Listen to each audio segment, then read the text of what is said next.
Alors, on va essayer de simplifier ensemble cette fraction 315 sur 1080. La simplifier, ça veut dire la réécrire, sans changer sa valeur, avec des nombres plus petits. Donc pour ça, ce qu'il faut faire, c'est réussir à diviser le numérateur et le dénominateur, tous les deux par le même nombre. C'est pour ça que ici, j'ai rappelé les critères de divisibilité par 2, par 3, par 4, par 5 et par 9 qu'on a vu en classe. Alors ce qu'on va faire ici, c'est déjà regarder par quel nombre je peux diviser 315. Le numérateur ici, c'est 315.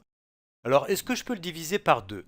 Ben non, puisque le dernier chiffre, c'est 5, qui n'est pas un nombre pair. Donc ça, 315, je ne peux pas le diviser par 2. Ensuite, est-ce que je peux le diviser par 3? Ben pour ça, je vais additionner les trois chiffres. 3 plus 1 plus 5. 3 plus 1, ça fait 4, plus 5, ça fait 9. Et 9, c'est 3 fois 3, donc 9 est un multiple de 3. Donc 315 est divisible par 3. Je le note comme ça. Ensuite, est-ce que 315 est divisible par 4? Ben, certainement pas, puisque de toute façon, il n'est pas divisible par 2, donc certainement pas par 4. Et puis en plus, de toute façon, les deux derniers chiffres, c'est 15, et 15 n'est pas un multiple de 4, donc 315 n'est pas divisible par 4. Est-ce que 315 est divisible par 5? Oui, puisque là, on regarde le dernier chiffre. Si c'est un 0 ou un 5, le nombre est divisible par 5. Donc ici, 315 se termine par 5, donc il est bien divisible par 5. Est-ce que 315 est divisible par 9? Alors c'est un peu le même critère que pour la divisibilité par 3.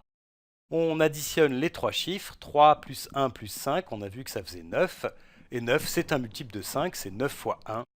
Donc 315 est divisible par 9. Maintenant, on va faire la même chose avec le dénominateur, ici 1080. On va essayer de voir par quel nombre on peut le diviser. Alors, est-ce qu'il est divisible par 2? Oui, puisque son dernier chiffre est 0. 0 est un nombre pair. Donc 1080, il est divisible par 2. Mais bon, ça, c'était même pas la peine de le faire, puisque ici, ce qu'on cherche, c'est un nombre. On cherche à diviser le numérateur et le dénominateur par le même nombre. Et 315 n'est pas divisible par 2, donc ça ne va pas nous intéresser. Alors, on va regarder la divisibilité par 3. Alors, pour ça, on additionne les chiffres. Ici, c'est 1 plus 0 plus 8 plus 0, ce qui nous donne 9. Et 9, c'est un multiple de 3. Donc 1080 est divisible par 3. Est-ce qu'il est divisible par 4? Alors pour faire ça, on regarde les deux derniers chiffres. Ici 8 et 0 qui forment le nombre 80. Et 80, c'est 4 fois 20. Donc 1080 est donc un multiple de 4. Il est divisible par 4. Mais là, comme tout à l'heure, ça ne nous intéresse pas puisque 315, lui, n'est pas divisible par 4. Alors, est-ce que 1080 est divisible par 5? Oui, certainement, puisqu'il se termine par un 0. Donc, on peut forcément le diviser par 5. Est-ce qu'il est divisible par 9? Alors, on a déjà calculé la somme des chiffres. 1 plus 0 plus 8 plus 0, ça fait 9. 9, c'est 9 fois 1, c'est un multiple de 9. Donc, effectivement, 1080, il est divisible par 9. Voilà. Donc, ce qu'on peut faire ici, c'est diviser le numérateur et le dénominateur par 3. Ils sont tous les deux divisibles par 3. On peut les diviser tous les deux par 5. Et on peut les diviser tous les deux par 9. Alors, comme on veut obtenir les nombres les plus petits possibles, il vaut mieux commencer par diviser par les plus grands nombres possibles. Donc, on va commencer par diviser par 9 ici.